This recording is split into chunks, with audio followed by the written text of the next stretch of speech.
That person is...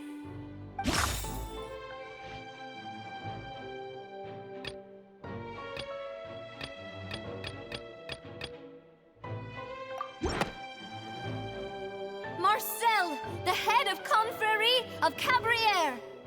Huh? What confrérie? Never heard of them in my life.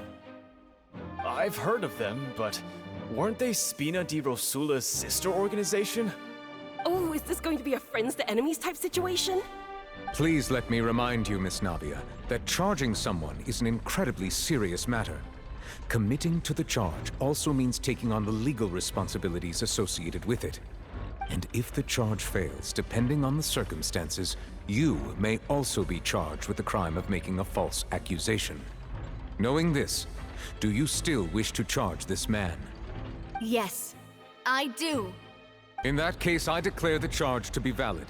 Miss Navia and attorneys, please take your places on the court.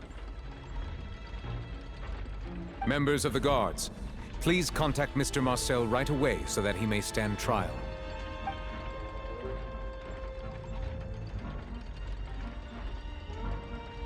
Mr. Marcel, you will not require an attorney. Is that correct? Apologies. It all just happened so quickly. I still haven't figured out what's going on. I think an attorney won't be necessary. This is probably just a misunderstanding between me and Navia.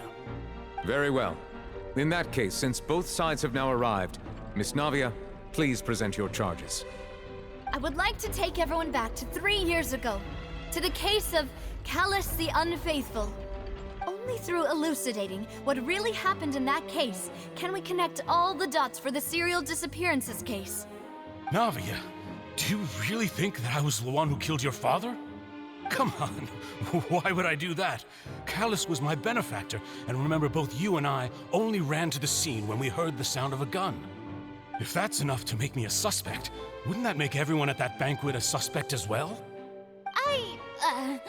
I think there's no point in getting into the specifics right now. The audience doesn't even have the big picture yet. Even I'm struggling to remember some details of that case. Exactly correct, Your Honor. I must refresh everyone's memory about that case before I can explain my charge and reasoning. I see. In which case, I will recount the findings about that case as originally recorded by Maison Gardiennage.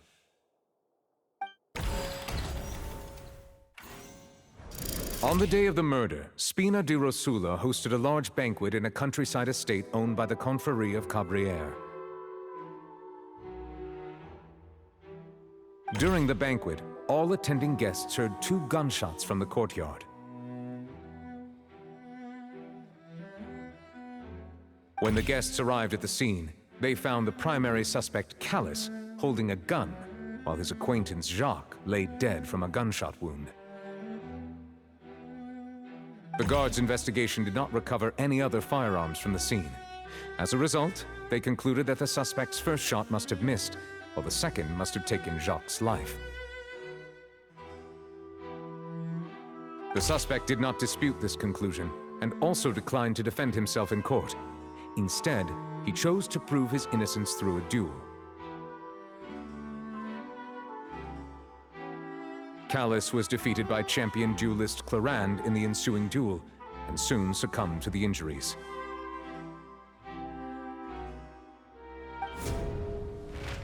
These are the known facts about the case.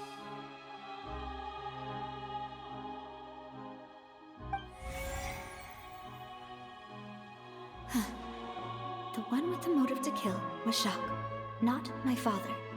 And even so, Jacques still had no reason to pull the trigger. In truth, the third person shot Jacques first, and was shot in turn by my father when my father seized the gun from him. After that, the true culprit turned the third person into water, erasing all traces of him from the scene. Thank you for the summary, Your Honor. Of course, the guard's conclusion appeared quite sensible to us at the time. However, we should revisit the case now that we've gained new information about the abilities of water from the primordial sea.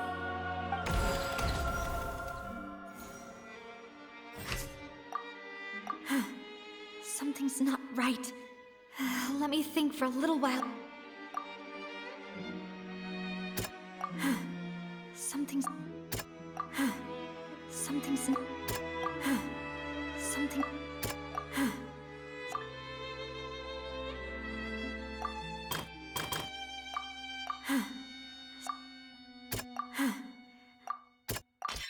The testimony of the victim's family confirms that Jacques had thoughts of assassinating Callus when he set out for the banquet. However, in the end, he reconsidered, and instead shared everything with Callus, hoping to seek the latter's protection. Unfortunately for Jacques, the true culprit had already considered this possibility, and had sent out another assassin.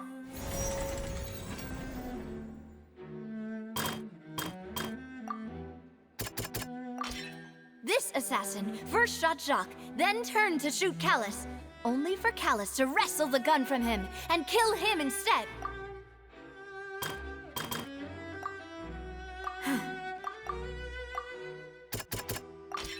A pile of clothing was found at the scene. The guards once believed they were used by Jacques as a costume to disguise himself.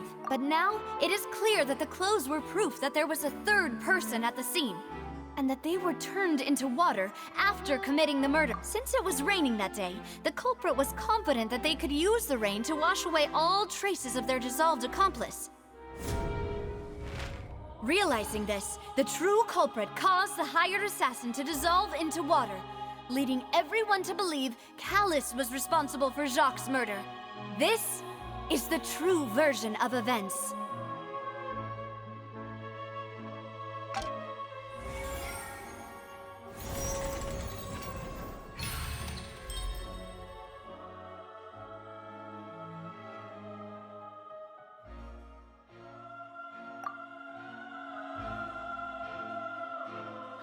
So that's what happened.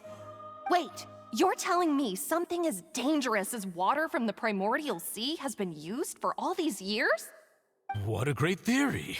It also explains Callus's and Jacques' respective motives. I guess they didn't shoot each other after all. Mr. Marcel, you are the one being charged with the crime. You should provide a rebuttal if you wish to prove your innocence. But I think I agree with everything Navia just said. In fact, there was nothing in her speech that directly implicated me. Then, may I ask some questions? In my opinion, we primarily need to determine two things. One, do you have the evidence to back up your claims? I'm afraid not. At least not at this very moment. Boo! If you don't have any evidence, you should just go home! I may not have the evidence with me, but I know where I could go to collect it. If we look up the deserted clothes against a record of people who went missing around the same time, we should be able to find a match. Considering the serial disappearances case, the guards probably kept careful records of all missing persons from around that time, regardless of age or gender. That makes sense to me.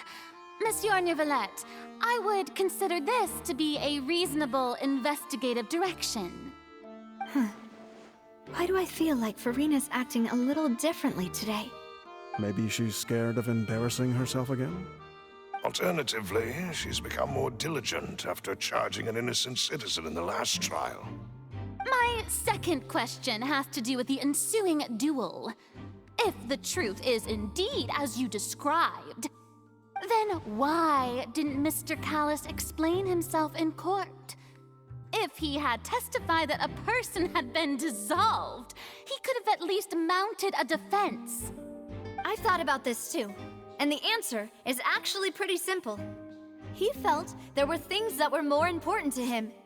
The dissolving power of water from the primordial sea is an important secret for the true culprit of the serial disappearances case. My father could have exposed it for all to see, but he chose to take it to the grave. At that time, Spina di Rosula was in dire straits, and his reputation had already been shattered. He had no guarantee that going forward with the truth would allow the culprit to be brought to justice. What was certain, however, was that it would paint a gigantic target on my back. Boss once told me that Demoiselle had already been selected as the next target of the serial disappearances case.